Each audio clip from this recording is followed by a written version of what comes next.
राजेश, जिस तरीके से भी नीतीश जिक्र भी इस बात का कर रहे थे कि जो कदम उठाए, जो घोषणाएं चुनाव के पहले नीतीश कुमार ने की, क्या उन्होंने संजीवनी का काम किया? चाहे वो महिलाओं के खाते में 10,000 रुपए जाना हो, युवाओं को साधा, वृद्धों को साधा, सफाई कर्मियों को, हर एक तरीके से उन्होंने कोशिश की कि कोई भी वंचित ना रहे, सबको कुछ ना कुछ दिया जाए, और घोषणाएं भी हुई। और क्या उसी का असर ये नजर आया कि इतनी बम्पर जीत हुई और कल एक पॉलिटिकल मेगा शो हम देखेंगे पटना के भीतर। बिल्कुल, देखिए, जो चुनाव के पहले घोषणाएं हुई या जिस तरीके से अलग अलग योजनाओं के जरिए लोगों को लाभ पहुंचाया गया, वो तात्कालिक कारण हो सकते हैं जिस वजह से वोटों की संख्या बढ़ी है। लेकिन नीतीश कुमार का जो शासन रहा है, इसके पहले जो 2005 से लेकर अब तक जो शासन रहा है, उसमें लगातार कुछ न कुछ वो परिवर्तन करते रहे, और बिहार में ये परिवर्तन, आमूलचूल परिवर्तन आपको जमीन पर दिखते हैं। हाँ, ये चुनाव के ठीक पहले कई बार राजनीतिक पार्टियां कुछ ऐसे वादे, कुछ ऐसे योजनाएं लाती हैं जिससे तात्कालिक प्रभाव पड़ता है, जिससे तुरंत का तुरंत फायदा लोगों को नजर आता है। लेकिन नीतीश कुमार का जो शासन रहा है, जिसे सुशासन भी कहा जाता है, अलग अलग पार्टियां जो है, अलग अलग नेता जिसको कहते रहे, वो सिर्फ इन योजनाओं की वजह से वो वोट बढ़ा हो ऐसा नहीं है। हम 2005 से लगातार महिलाओं के लिए जो योजनाएं लागू की गई हैं बिहार में, वो हम देखते रहे हैं। सबसे पहले नीतीश कुमार जब आए थे तो उन्होंने बच्चियों के लिए, जो स्कूल गोइंग गर्ल्स थी, उनके लिए साइकिल का एक प्रावधान किया था कि जो भी बच्चियां स्कूल जाएंगी उन्हें साइकिल दिया जाएगा। ये तब के जमाने में बड़ा हिट रहा था और इसकी बड़ी चर्चा हुआ करती थी उस जमाने में। उसके बाद लड़कियों को अगर एजुकेशन के लिए लोन चाहिए तो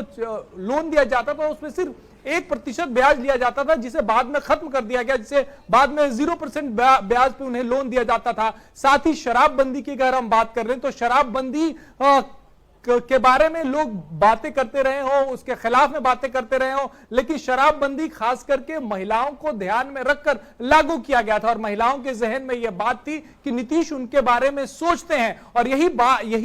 वजह थी कि महिलाएं इतनी बड़ी संख्या में निकल कर आ रही थी बाहर। और पिछले चुनाव में हम देखते रहे कि महिलाओं का एक सॉफ्ट कॉर्नर रहा है नीतीश कुमार को लेकर, और ये सारी बातें इस चुनाव में भी देखने को मिली। हाँ, 10,000 रुपए जो इस बार जीविका दीदी को मिला, उसकी चर्चा बहुत हुई, उसके बारे में लोगों ने बातें बहुत की, और महिलाओं ने भी उसके बारे में बात की। लेकिन महिलाओं के दिल में नीतीश कुमार के लिए जो एक वो उनको चाहती है कि सरकार में वो बने रहे, वो हम पूर्व के चुनावों में भी देखते रहे। तो सुशासन बाबू जो उन्हें कहा जाता है बिहार में, वो इन चुनावों में जो प्रचंड बहुमत मिला है उससे चरितार्थ करता है। जी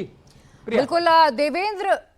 जैसे कि अभी राजेश कह रहे थे, जंगल राज बनाम सुशासन की सरकार। एनडीए के लगभग हर बड़े चेहरे ने बिहार के कोने कोने में ये समझाया कि जंगल राज क्या था, सुशासन क्या है, और अगर आपने जंगल राज को ला दिया तो कैसी तस्वीर होगी। ये बहुत महत्वपूर्ण था शायद एनडीए के लिए बताना और जनता तक अपनी बातों को पहुंचाना। लेकिन अब आगे नीतीश के लिए चुनौतियां क्या होंगी, अब आगे क्या? और प्रिया, एक चीज़ बहुत ज़्यादा ध्यान देने वाली ज़रूरत रहेगी, जो बड़ी चुनौती का काम होगा नीतीश सरकार के लिए, कि लॉ एंड ऑर्डर को आप कैसे और ज़्यादा बेहतर करें। जैसे एसआईआर विवाद के पहले की स्थिति को अगर आप देखें तो जिस प्रकार से अचानक से क्राइम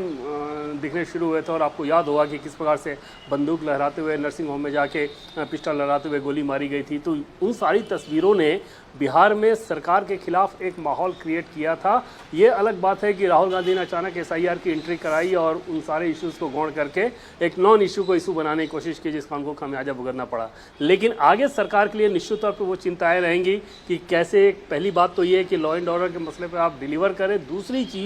कि फाइनेंशियल मैनेजमेंट कैसे हो, क्योंकि इतने पैसे को अगर 10-10 हज़ार रुपये की धनराशि दी गई है